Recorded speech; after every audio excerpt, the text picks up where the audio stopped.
वैसे data type और variable होता क्या है पता है, पहले भी पढ़ा था ना आप लोगों ने?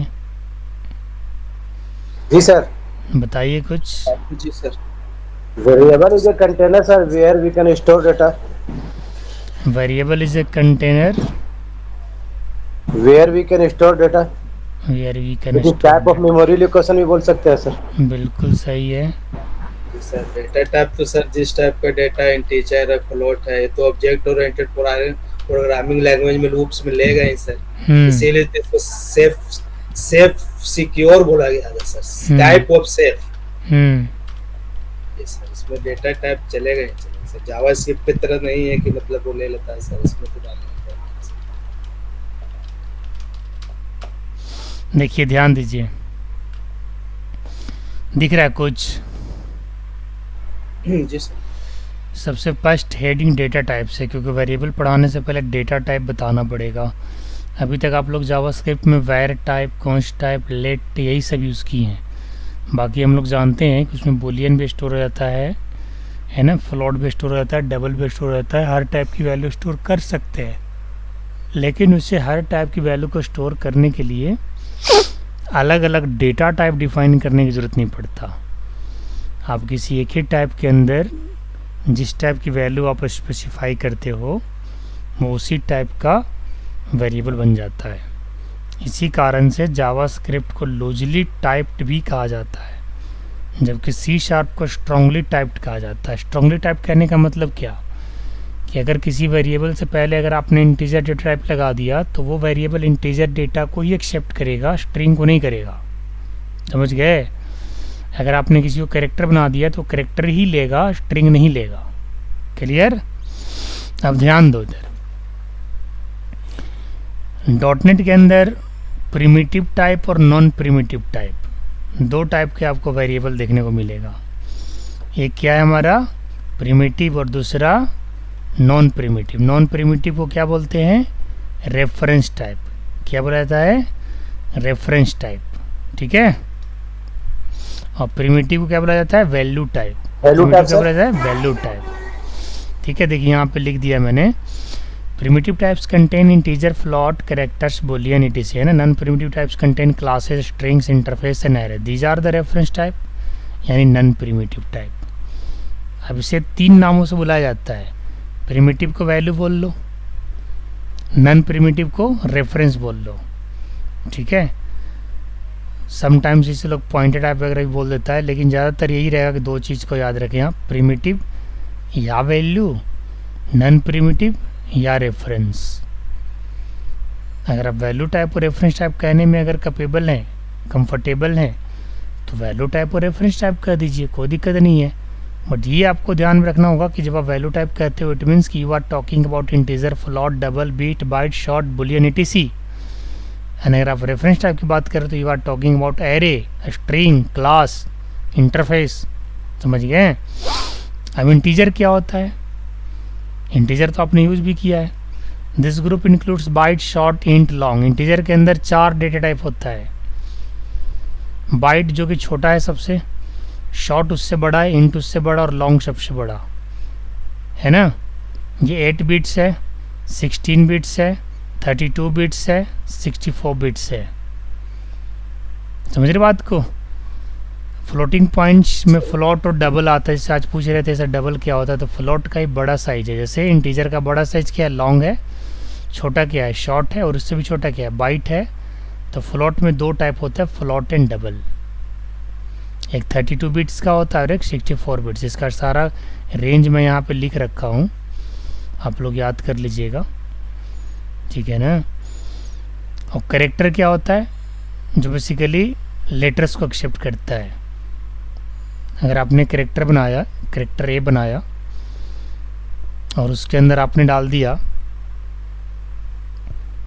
कोई लेटर, है ना, सिंगल कोट में, तो वो कैरेक्टर क्या करेगा? सिंगल लेटर, सिंगल कैरेक्टर को समझता है।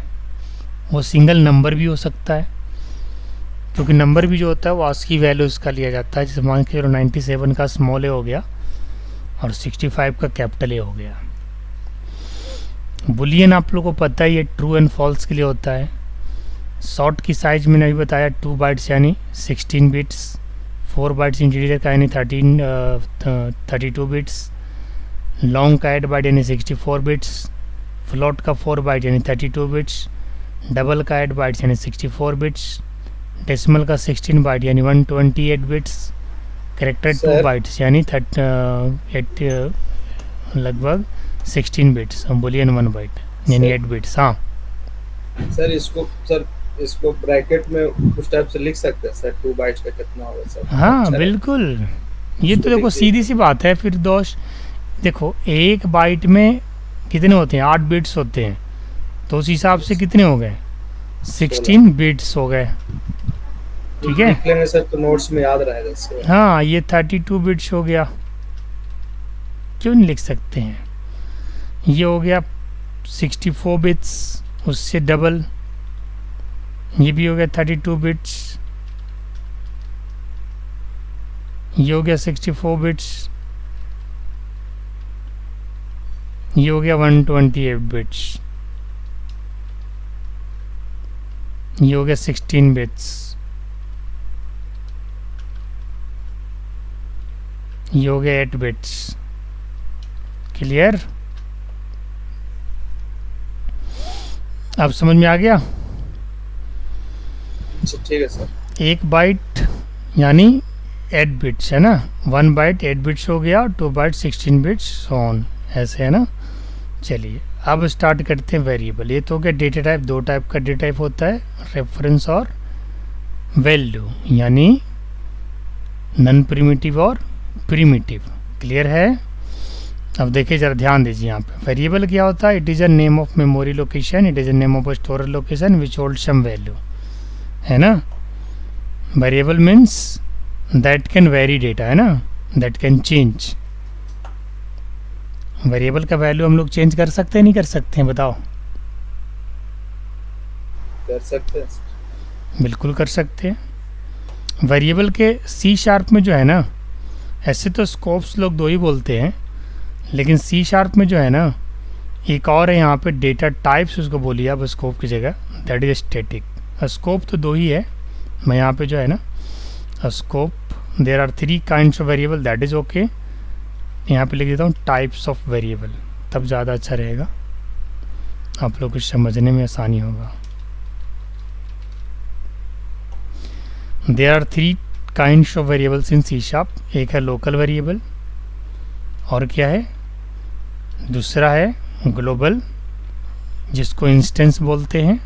ग्लोबल को क्या बोलते हैं, इंस्टेंस, ध्यान दीजिएगा। और तीसरा क्या है, that is static variable. 3 type का वेरिएबल होता है, लेकिन स्कोप 2 ही होता है। अगर वेरिएबल स्कोप की मैं बात करूं तो स्कोप 2 ही होता है।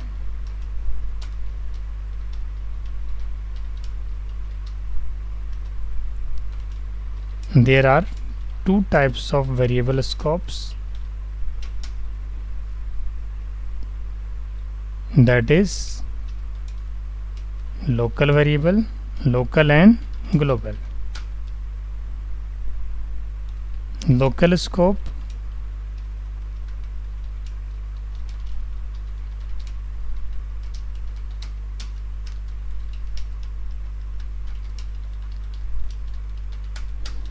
फंक्शन ब्लॉक, और ग्लोबल स्कोप जो है डिफाइन आउटसाइड ऑफ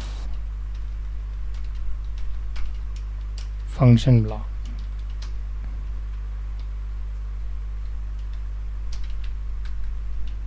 ठीक है, चलिए अब मैं वापस इसको ज़रा रिप्रेजेंट करता हूँ। बहुत बढ़िया से आज वेरिएबल को फिनिश करेंगे, बहुत ही इंपॉर्टेंट चैप्टर है। तो C# में वेरिएबल होते हैं 3। स्कोप तो आप लोगों को पहले भी पढ़े हैं, local and global, but C# के अंदर जो वेरिएबल के टाइप्स होते हैं वो कितने होते हैं, 3 होते हैं। ठीक है सजाद, कौन कौन से 3 होते हैं बताओ जरा।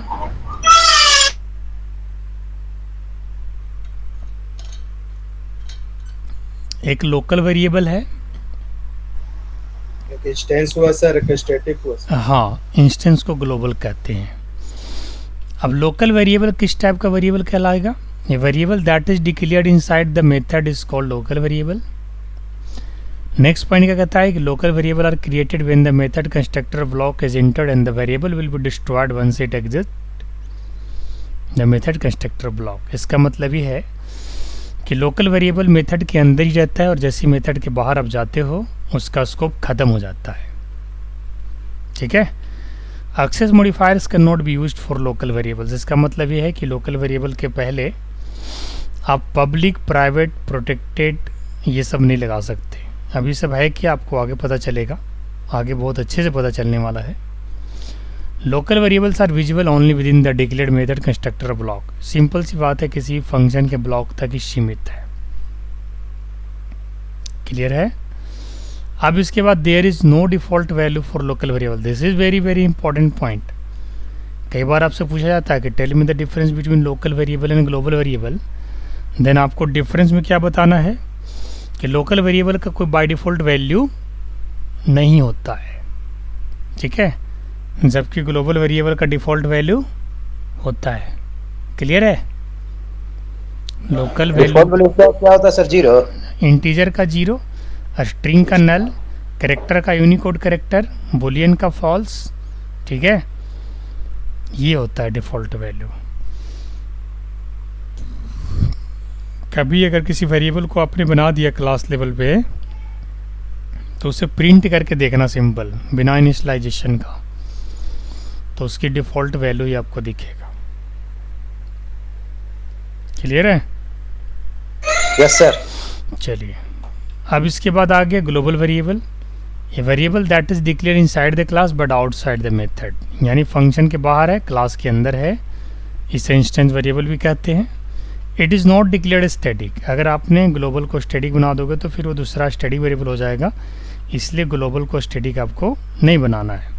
इसके बाद नेक्स्ट पॉइंट क्या कहता है कि instance variables are created when an object is created with the use of the keyword new and destroyed when the object is destroyed. अगर आप इंस्टेंस वेरिएबल बनाते हो तो उसके लिए क्लास का ऑब्जेक्ट बनाना पड़ेगा और क्लास के ऑब्जेक्ट बना करके उसको इनिशियलाइज कराना पड़ेगा। यानी क्लास का जब ऑब्जेक्ट बनता है तभी उसको मेमोरी मिलता है, और जैसे ही क्लास का ऑब्जेक्ट आपका रिलीज होता है उसका मेमोरी भी रिलीज हो जाता है, इंस्टेंस के साथ साथ वो भी डिस्ट्रॉय हो जाता है। Instance variable hold values that must be referenced by more than one method. इसका मतलब ये है कि अगर आपने एक ग्लोबल वेरिएबल बनाया तो उसे आप एक से ज़्यादा मेथड में एक्सेस कर सकते हो, क्योंकि वो ग्लोबल है, क्योंकि वो ग्लोबल है। लोकल को तो कर नहीं सकते हैं एक से ज़्यादा में। इसके बाद क्या है, instance variables can be declared in class level before और आफ्टर यूज। कभी भी जब इंस्टेंस वेरिएबल बनेगा तो क्लास लेवल पे बनेगा। Access modifiers can be given for instance variable. आप इसके लिए एक्सेस मॉडिफायर्स दे सकते हो, यानी पब्लिक, प्राइवेट, प्रोटेक्टेड वगैरह लगा सकते हो। Instance variables have default values. For numbers the default value is 0, for booleans it is false and for object it is null. ठीक है, तो कहने का मतलब सबका अलग अलग डिफॉल्ट वैल्यू है। Instance variables can be access directly by calling the variable name inside the class. However within static method in different class when instance variables are given accessibility should be called using the fully qualified name. इसका मतलब ये हो गया कि अगर आप instance variable को किसी स्टैटिक मेथड के अंदर अगर आप कॉल कर रहे हो तो उसके लिए आपको क्लास का नाम देना होगा, क्लास का फुल्ली नेम डिक्लेयर करना होगा। समझ रहे बात को? तब जा कर के एक्सेस होगा, या फिर उसका ऑब्जेक्ट बनाना होगा। जैसे यहाँ पे ऑब्जेक्ट बनाया, क्लास का नाम नहीं, ऑब्जेक्ट का नाम ही देना होगा, क्योंकि क्लास के नाम के साथ स्टैटिक वेरिएबल कॉल होता है। यानी जब आप इंस्टेंस वेरिएबल को स्टैटिक मेथड के अंदर लेके जाओगे तो फिर आपको उस क्लास का ऑब्जेक्ट बनाना पड़ेगा, जो कि प्रैक्टिकल में आपको मैं क्लियर करने वाला हूँ। और इसके बाद जो लास्ट है दैट इज स्टैटिक वेरिएबल। ये क्या कहता है कि ये भी एक ग्लोबल वेरिएबल ही है। अंतर बस इतना है कि ग्लोबल वेरिएबल्स के साथ स्टैटिक कीवर्ड नहीं लगता है। अगर आप किसी ग्लोबल वेरिएबल के साथ स्टैटिक कीवर्ड लगा देते हो तो इसका मतलब ये होता है कि that variable can access inside class, है ना, directly. There is no need to create an instance for accessing static variables. Sir static only use with static sir? Yes, static that can access inside static. A static that can also declared inside non-static class. but notice that we cannot declare static variable inside any method block because it cannot declare in local. It will always declare on the class level. But make sure that before declaring the variable you should put static before the variable name. ठीक है, first point यही कहता है कि variable that is declared as static is called static variable and it can not be local. इसके बाद second point क्या कहता है कि class variables also known as static variables are declared with the static keyword in class but outside method constructor block. इसका मतलब ये है कि क्लास के अंदर जो भी वेरिएबल आप बनाते हो लेकिन स्टैटिक कीवर्ड जब लगाते हो तो वो स्टैटिक हो गया, बट उसके लिए मेथड के अंदर नहीं होना चाहिए, मेथड के बाहर होना चाहिए. जैसे मेथड के अंदर आप स्टैटिक वेरिएबल को नहीं बना सकते हो. थर्ड पॉइंट ये कहता है कि there would only be one copy of each class variables per class regardless of how many objects are created from it. इसका मतलब ये है कि अगर आप स्टैटिक वेरिएबल बनाते हो तो उस स्टैटिक वेरिएबल के लिए पूरी क्लास की एक कॉपी जाती है ना. एक क्लास में अगर जितने भी स्टैटिक है तो सबका एक अलग कॉपी जाता है, उसके लिए आपको अलग से मेमोरी बनाने की ज़रूरत नहीं पड़ता. जबकि अगर आप इंस्टेंस वेरिएबल बनाते हो तो हमेशा आपको ऑब्जेक्ट बनाना पड़ता है, मेमोरी एलोकेट कराना पड़ता है.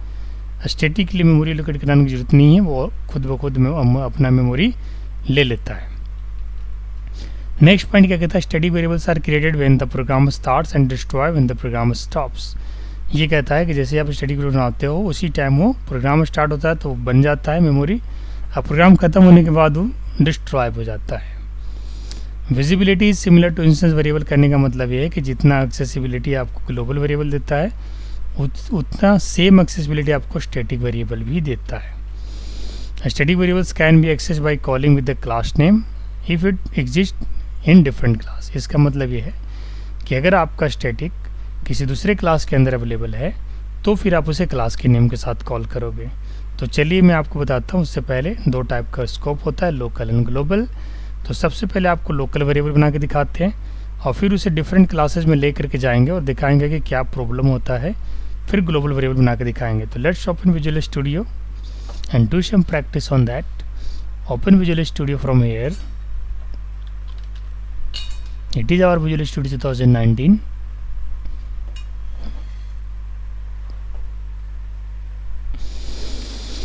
I am just selecting a file, that is create new project, and here I am giving the name that is variables in C#.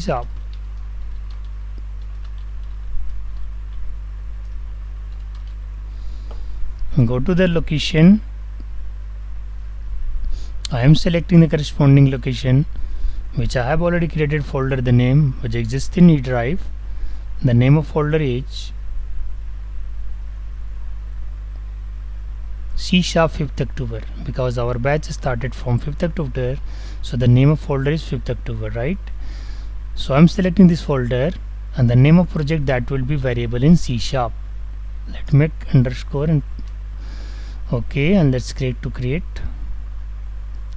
But before that we need to go to back because I have selected ASP.NET Core by mistake.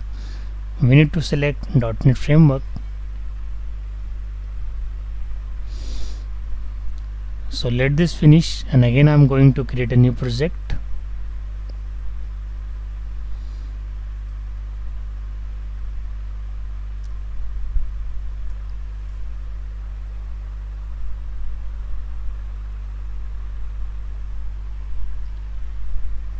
It will take some time.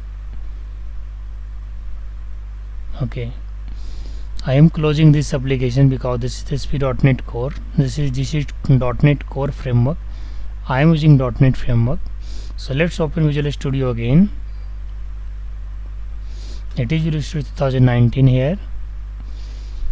And first of all, make sure that you are selecting the new project, whether it is .NET or Core. So from here it is coming Core. So we need to change the ASP. This needs to change the .NET. So go to the back and select from the here, that is console application .NET. Now it is okay. It is .NET framework and this location is same, that is C#, 5th October 2024, and give the name of project, that is variables in C#.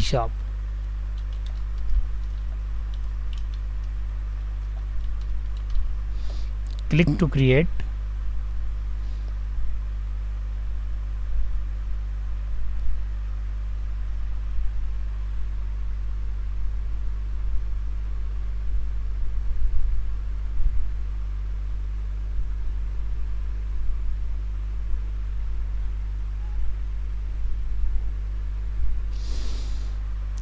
ठीक है. Let's remove unnecessary namespaces and only just keep system namespace here, because system namespace that provide various functions like console.write line, read key, read, etc. So what I am using here, I am using local variable first and giving example on that. So let's put the comment line. So in C#, if you want to put single comment line, we need to specify double forward slash, and here I am using and I am writing that local variable, example of local variable in C# है ना. So before that, what we read in theory, local variable is a variable that can access or declare inside a method block. So let's create a method that is print sum. This is our method, and inside that I am creating two local variable, that is n1 and n2. n1 having 100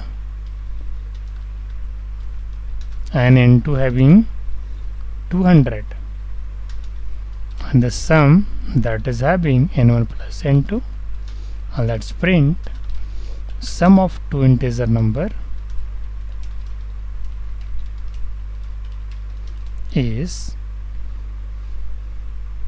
0, because I want to put in placeholder here to print the result. And let's call, first of all, create an object of class program, and using that object call that method and put console.readline in the last of the line.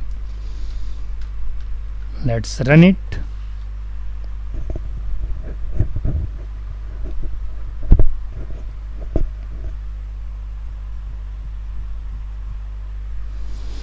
Now we can notice that the sum of two integer variable num1 plus num2 gets printed, that is the sum of 100 and 200, that is 300. ठीक है. Sir, suppose I don't put a 0 index, then what will be happen, sir? For that, one more option is available here. If you are not putting 0 here, in that case you need to specify plus symbol and then sum. Without comma you can't do.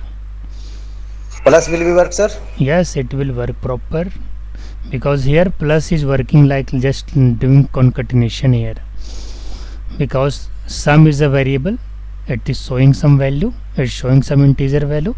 It means you can say that sum is integer, fine, but this integer I would like to show with sum of two integer numbers, that is a string. So if you want to print integer and string together, in that case we need to specify plus. So plus that will use to concatenate a string and number and display together. Clear? Yes, So sir. this is example of local variable. Suppose that if I would like to access this local variable outside of method block, we can't access. I am just taking another method, that is print a square, and I would like to access the n1. We can see that n1 cannot access outside the method block. Square of square of 0 is 1, and here I would like to call n1 comma n1 into n1, and we can see that n1 is giving error. Why? Because this time n1 is a local variable, and what I have read in theory, local variable is a variable that cannot access outside of method block. So what is the scope of this local variable? Inside this block only. समझे फिरदौस? Inside that method block जिसके अंदर वो बना है, और उस method के बाहर एक्सेस वो नहीं होगा. नहीं हो सकता. और ऐसा करने की अगर आप कोशिश करते हो तो उस केस में एरर आ जाएगा. आ रहा नहीं आ रहा है, तो मैं यहाँ पे एक लाइन लिख सकता हूँ. क्या लिखूँगा? Local variable cannot access outside of method block. Clear हो गया? ये हो गया हमारा एग्जांपल ऑफ लोकल. मैं इसको कहाँ पे पुट करूँगा? मैं यहाँ पे पुट कर देता हूँ.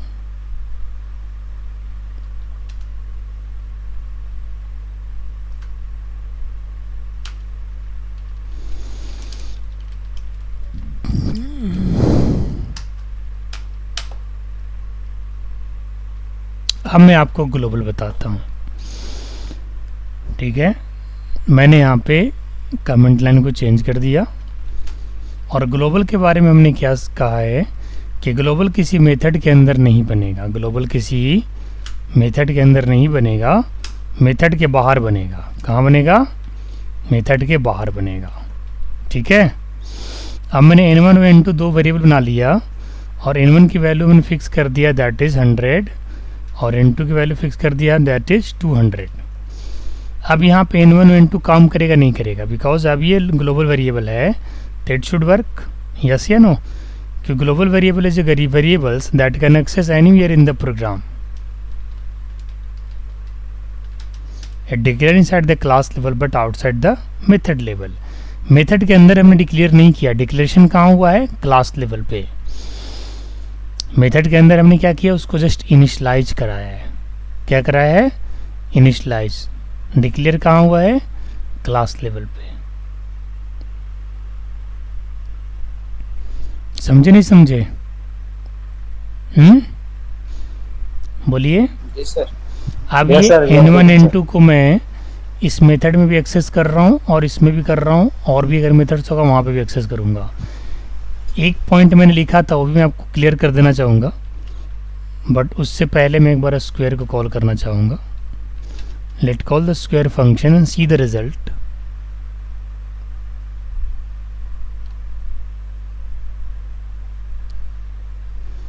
both method working fine because 100 plus 200 that is 300 and what is the square of 100 that is 1000 10,000s। yes या no? 100 का स्क्वायर कितना बनेगा? 10,000 बनेगा। दो जीरो का दो जीरो से गुना करोगे तो कितना हो जाएगा? 4 जीरो हो जाएगा। जी सर। सही रिजल्ट है। तो ये तो समझ में आ गया कि चलो अगर ग्लोबल अगर अपने एरिया में जाता है, नॉन स्टैटिक में जाता है तो Sir? तो हो रहा है। हाँ जी। Here we are declaring a variable inside method, sir. हाँ, Can we not declare outside the method, sir? we have declared a static, we have declared global variable outside of method here. We are just initializing here. If you want to initialize But here, can we not initialize inside class, sir? yes, we can initialize, but you have to reinitialize that variable for your use. Suppose that I am initializing here 100 and again that is 200. Fine. Fine. And this type variable Fine. is again it is called global variable. No need to specify here. No need to specify here. But notice that when you initialize global variable at the class level, the same value will be called multiple times. Suppose that if I will call n1 n2 from print sum method, this the value of n1 and n2 that will be 100 and 200, and for the print square the same, the value of n1 that will be the 100. Fine. If you'd like to change the value of n1 here, that is 10, what will be the output? It is 1000 or 100, 100, sir. because this time I have reinitialized the global variable, because variable at a time it can store only single value. When you reinitialize it, it lost the previous value and store new value. Yes या no? अभी तक इससे पहले n1 की value कितनी थी? 100, लेकिन जैसे ही प्रिंट स्क्वायर कॉल हुआ तो उसकी वैल्यू कितनी होगी? 10। 100 गायब होगी इसमें से। अब क्या होगा? जब 10 का स्क्वायर दिखाओगे तो 100 आएगा नहीं आएगा? यस, ज़रूर आएगा। आया नहीं आया? तो रीइनिशियलाइजेशन टेक्निक को समझना होगा फिर दोस्त। वेरिएबल को जितने बार रीइनिशियलाइज करोगे उतनी बार पीछे वाली वैल्यू को छोड़ता जाएगा और करंट वैल्यू को पकड़ के रखेगा। समझे नहीं समझे?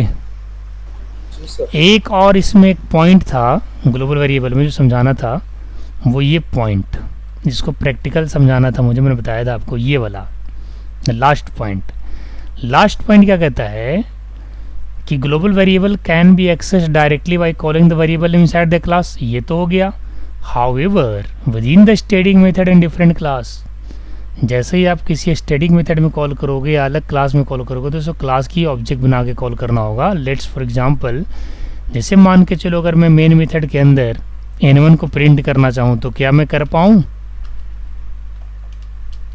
Accessing global variable inside static method.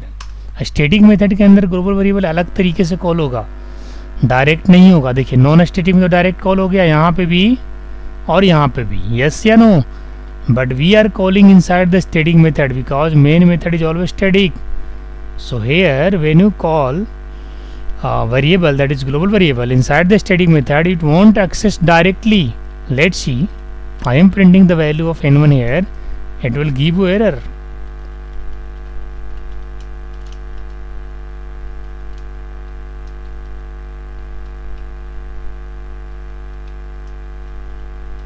This will give you error. Yes or no? Yes, sir. So this time why this giving you error? Because now now global variable is trying to access inside a static method. In this case we need to specify instance of that class. So instance of that class is P. This time what is the instance of program class? That is P. So if you want to access global variable inside a static method, we need to put instance of that class. So when you print the value of n1 here inside the main method, what will be the output? The same output, that is 100. But again it is printing 10. Why? Why it is printing 10? Can you say? n1 का value तो 10 ही ना sir, मैं बताना चाहूँगा एक बार, अच्छे से समझाना चाहूँगा कि 10 क्यों प्रिंट कर रहा है. देखिए यहाँ पे, क्योंकि n1 का वैल्यू हमने यहाँ पे इनिशियलाइज कर दिया था 10 से, बेशक उसको डबल टाइम मल्टीप्लाई कर दिया था तो 100 हो गया था. अगर मैं यहाँ पे ऐसे लिख देता n1 equal to n1 into n1, तब क्या होता है n1 की वैल्यू यहाँ पे 100 हो रहा सर. तब ये 100 हो जाता. यही चीज़ मैं समझाना चाह रहा था आप लोग को, जो कि आप लोग को समझ में आ रहा है. समझे फिरदौस? समझ में आ रहा नहीं आ रहा? जी सर. ऐसे भी सर जो वेयर लेट कॉन्स्टेंट यूज करते हैं तो रीइनिशियलाइज और डोंट रीइनिशियलाइज. इस पे देखिए, इस पे जितना मेहनत करोगे, C# सभी टेक्नोलॉजी का बेसिक है. And this is a programming language, and this is very good programming language, modern language है. और अगर आपने अच्छे से सीख लिया तो आप बहुत कुछ कर सकते हो. नहीं सीखा तो फिर मुश्किल है. और सीखने के लिए बस एक ही ऑप्शन है. कैसे सीखोगे? Do multiple practices. More and more practices required है. क्वेश्चन आंसर भी करिए, हाफ एन आवर का ही करिए, लेकिन डेली करिए. प्रैक्टिकल बनाइए 4 से 5 घंटा. पढ़िए थ्योरी नोट्स को, मेरा वीडियो देखिए, बार बार रिप्ले करके अलग अलग तरीके से पढ़ने की कोशिश करिए. फिर देखिए कैसे आपका C# बढ़िया होता है. आज मैं इतनी सारी टेक्नोलॉजी का ट्रेनिंग क्यों दे पाता हूँ, सारे टेक्नोलॉजी पे कमांड क्यों रखता हूँ? क्योंकि मैं प्रैक्टिस कर रहा होता हूँ.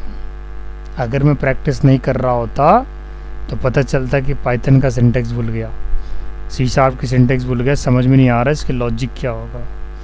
जावा का भूल गया, PHP का भूल गया, फ्रेमवर्क भूल गया सारा. बट प्रैक्टिस करते रहते हैं तो मुझे सारा चीज़ दिमाग में रहता है. आप लोग को पढ़ाते रहते हैं, ऊपर वाला के आशीर्वाद से बैच कभी न कभी बनता ही रहता है, तो रिवीजन होता रहता है. मान के चलो 2 साल बैच ही ना बने, तब तो पता चलेगा कि दिमाग से थोड़ा बहुत कुछ निकल गया. हो सकता है कि नहीं ऐसा? बिल्कुल हो सकता है. जी सर. बट आज तक ऐसा हुआ नहीं. बेशक 1 बच्चा 2 बच्चा ज्वाइन किया, लेकिन कंटिन्यूअस चला है क्लास. सुप्रो पाठशाला जब से कोडिंग का ट्रेनिंग देना शुरू किया, कोई बिजनेस का ग्राफ अप डाउन तो होगा, ये तो भाई लीगल है. एक समानांतर अगर कुछ चल रहा तो वो बिजनेस है ही नहीं. बिजनेस का मतलब है कि ग्राफ अप डाउन होना ही चाहिए. अगर ग्राफ डाउन है तो आप होगा ही. सर हम लोग भी टॉप डाउन है ना सर. सही बात है, वही चीज तो मैं समझा रहा हूँ. जी सर, बात सच है सर. मार्केट के आज तो सर डाउन में चल रहे हैं, तब वही हिसाब है सर. समय कौन जानता है क्या होता है सर. वही नहीं कह रहे हैं कि बिजनेस क्या एक ग्राफ है, और ग्राफ तभी ग्राफ है जब वो नीचे ऊपर होगा. एक लाइन से चलेगा तो फिर वो ग्राफ है ही नहीं, है ना। अब एक लाइन से चल ही नहीं सकता भाई, चल ही नहीं सकता, कितनों मेहनत कर लो, कुछ भी कर लो भाई। हम लोग तो फिर भी छोटे व्यापारी हैं, छोटे से संस्था से जुड़े हुए हैं। बड़े बड़े जो लोग हैं, जो रिचेस्ट पर्सन हैं, वर्ल्ड लेवल पे हैं, कभी कहानी आप सुनते होंगे, न्यूज़पेपर पढ़ते होंगे, फलाने जो है एलन मस्क जो है सेकंड पोजीशन पे आ गया, मुकेश अंबानी फर्स्ट पे चले गए, अडानी जी थर्ड नंबर पे आ गए, वापस फर्स्ट पे चले गए। ये व्हाट इज़ दिस? ये भी तो ग्राफ ही है ना। उनकी बिजनेस अप डाउन होता रहता है? होता रहता नहीं होता रहता है। तो वो तो बड़े प्लेयर हैं, हम लोग तो छोटा प्लेयर है भाई, हैं, है ना। तो अप डाउन होते रहना चाहिए, कोई बात नहीं, सीखने को मिलता है। चलिए, ग्लोबल वेरिएबल समझ में आ गया अच्छे से? एक रिक्वेस्ट है सर, बोलिए। कि हम लोग तो सर करते रहेंगे, लेकिन आप हम लोग से कम सुबह में सर 15 से 20 मिनट सर आप हम लोग से पूछिए सर। ठीक है, क्योंकि हम लोग उस तरीके से क्वेश्चन बना नहीं पाते हैं सर, जिस तरीके से आप क्वेश्चन आपको देखिए बनाने की अब कहाँ ज़रूरत है। सारा क्वेश्चन तो पाठशाला पे मैंने बना के रख दिया है, आप वहीं से क्वेश्चन को उठाइए ना, उसी पे प्रैक्टिस करिए। मैं भी वहीं से पूछूंगा। आप पूछिए सर। हाँ, वो पूछने के लिए है, अच्छी बात है, लेकिन क्वेश्चन बनाने की तो अब बात ही नहीं है ना फिर दोस्त। क्वेश्चन तो सारा मैंने बना के रख दिया, बस खाली क्वेश्चन आप लोग को पूछना है, जवाब देना है। हाँ, कभी कभी मैं भी पूछ लूँगा, कोई दिक्कत नहीं है, ठीक है ना। सप्ताह में 1-2 दिन हमें से पूछवा लो, बाकी दिन खुद भी ट्राई करो, पता चलेगा कहाँ गलत है कहाँ सही है, मुझे भी रिवीजन में रहेगा। चलिए, ये तो ग्लोबल वेरिएबल हो गया। अब आगे बढ़ूँ, स्टैटिक वेरिएबल देख लो, ख़त्म ही कर देते हैं इसकी आज, कोई दिक्कत तो नहीं है, ख़त्म कर दें स्टैटिक वेरिएबल को भी। प्रैक्टिस करते रहिएगा आराम से, ऐसे भी 2 दिन में तो क्लास हो रहा है। स्टैटिक वेरिएबल के लिए कुछ विशेष नहीं करना है, बस यहाँ पे ग्लोबल की जगह स्टैटिक लगा दूंगा और यहाँ पे भी स्टैटिक लगा दूंगा। कहाँ पे? इसके आगे और इसके भी आगे, यहाँ पे ग्लोबल की जगह स्टैटिक लिख दूंगा। अब इसके लिए हमें क्या फ़ायदा होगा? तो जो सबसे लास्ट लाइन था ना, उसमें अब ऑब्जेक्ट बनाने की ज़रूरत नहीं पड़ेगा। देखिए, डायरेक्ट कॉल हो रहा है। तो अभी आपने स्टैटिक वेरिएबल के बारे में क्या जाना कि स्टैटिक वेरिएबल का एक सिंगल कॉपी बनता है, कोई ऑब्जेक्ट बनाने की ज़रूरत नहीं होता, डायरेक्ट कॉल होता है। देखिए, इसको रन करिए, सब कॉल हो गया बढ़िया से, कहीं कोई परेशानी तो नहीं है। लेकिन अगर आप लोकल के अंदर स्टैटिक बनाने चलोगे ना तो एरर दे देगा, ये स्टैटिक नहीं हो सकता। लोकल वेरिएबल, ये लोकल है ना वेरिएबल, तो लोकल वेरिएबल स्टैटिक नहीं हो सकता। ग्लोबल पे स्टैटिक बना सकते हाँ, हैं। ग्लोबल ही स्टैटिक बनेगा। अब इसमें एक पॉइंट क्या कहता है, लास्ट का जो थ्योरी पॉइंट था स्टैटिक वाला, कि अगर आप क्लास के बाहर लेके जाओगे ना तो क्लास के नाम के साथ कॉल होगा। देखो, static variable can be access by calling with class name if it exist in different class. अब यहाँ पे Reference मैं जो बनाता है सर, एक नया क्लास बना लेता हूँ, क्लास ए, और इसके अंदर एक मेथड बना लेते हैं void print num। ठीक है, ठीक है ना जी। अब यहाँ पे अगर मैं n1 को प्रिंट करना चाहूँगा ना तो मैं नहीं कर पाऊँगा। क्यों नहीं कर पाऊँगा? क्योंकि यहाँ पे 2 प्रॉब्लम है। देखो, यहाँ पे कुछ एरर आ रहा लगता है ना, क्लास के बाहर में गया ही नहीं, क्लास के बाहर अब गया, एक एक्स्ट्रा ब्रेसेस लग गया है। देखो, यहाँ पे n1 को प्रिंट नहीं कर पाऊँगा। क्यों नहीं कर पाऊँगा? क्यों नहीं कर पाऊँगा? क्योंकि n1 हमारा स्टैटिक तो है, बट ए क्लास का नहीं है मेंबर। वो किस क्लास का है? प्रोग्राम क्लास का।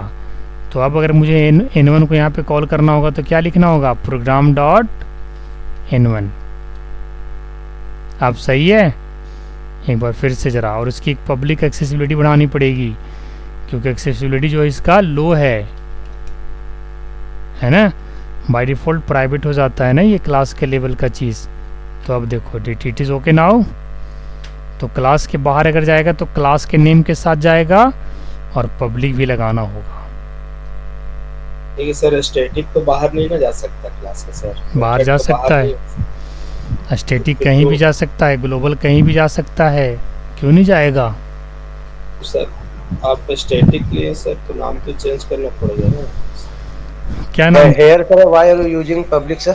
हाँ, एक तो कहीं भी हो जाएगा सर। बिकॉज n1 जो वेरिएबल है by default it is inside a class, yes और no? So class level variable is called private. By default all the members of that class will be private. So if you want to access that members outside of the class, so you should increase the protection level, you should increase the accessibility. So to increase the accessibility we need to mention public. What public will do here, this will increase the accessibility power of the n1 variable, which is by default earlier it was private but now it is public. So now the n1 that can access inside the project and outside the project also. Sir, this time N2 is private, sir. By default it is private. If you want to put private you can, if you want to put private here you can, not an issue, but by default it is private. But make sure that if you are specifying private, there is no need to specify private because ये by default private है, पहले से private है। जब भी आप define करोगे तो पब्लिक करोगे या फिर इंटरनल करोगे या फिर प्रोटेक्टेड इंटरनल करोगे या प्रोटेक्टेड करोगे, प्राइवेट करने की जरूरत नहीं है। बाय डिफॉल्ट ये प्राइवेट है, अगर आप लिखेंगे तो भी ये प्राइवेट ही है, नहीं भी लिखेंगे तो भी ये प्राइवेट ही है। क्लियर? और private variable that can not goes outside of the class, because class तो हमारा यहीं पे ख़त्म हो गया। प्रोग्राम क्लास जो है वो हमारा यहीं पे ख़त्म हो गया। प्रोग्राम क्लास एंड से यार, है ना। वेरिएबल प्राइवेट क्या कहता है कि प्राइवेट वेरिएबल में आगे नहीं एक्सेस हो पाएगा, प्राइवेट मेंबर आगे एक्सेस नहीं होगा, क्लास के अंदर ही एक्सेस होगा। अब क्लास के बाहर अगर एक्सेस करना है तो पब्लिक लगाना पड़ेगा। यही जान रहे हैं सर कि स्टैटिक सिर्फ लगा के तो क्लास के बाहर नहीं ना आ सकते सर, पब्लिक को लगाना पड़ेगा। हाँ, क्योंकि एक्सेसिबिलिटी की बात आ जाती है ना, एक्सेसिबिलिटी की जब बात आ जाती है तो स्टैटिक हो ग्लोबल हो वो सब है, सारा कुछ है, लेकिन भाई पावर तो बढ़ाना पड़ेगा ना। अब मान के चलो आपको इंडिया से विदेश में जाना है तो पासपोर्ट तो लेना पड़ेगा ना, वीज़ा तो बनाना पड़ेगा ना। बताइए, हर चीज़ का रूल है ना जी। अब पूरे इंडिया में आपको भ्रमण करने के लिए कोई वीज़ा पासपोर्ट नहीं चाहिए, चाहिए आधार कार्ड तो हर एक बच्चा को चाहिए भाई, वो तो अब है ना, वो तो अलग चीज़ है। ठीक है ना फिरदौस? तो ये है स्टैटिक वेरिएबल और इसे यूज़ करके आप लोग अच्छे से प्रैक्टिस कर लो बाबू, बड़ी ढेर सारा इस पर प्रैक्टिस होगा। और कहिएगा मैं असाइनमेंट और ऐड कर दूंगा, तो मुझे तो नहीं लगता कि असाइनमेंट और ऐड करना है। सुपर पाठशाला पे ढेर सारा C# का असाइनमेंट है, क्या जी सजाद? जी सर। बनाइए तो सही, इतना सारा है कि मत कहो।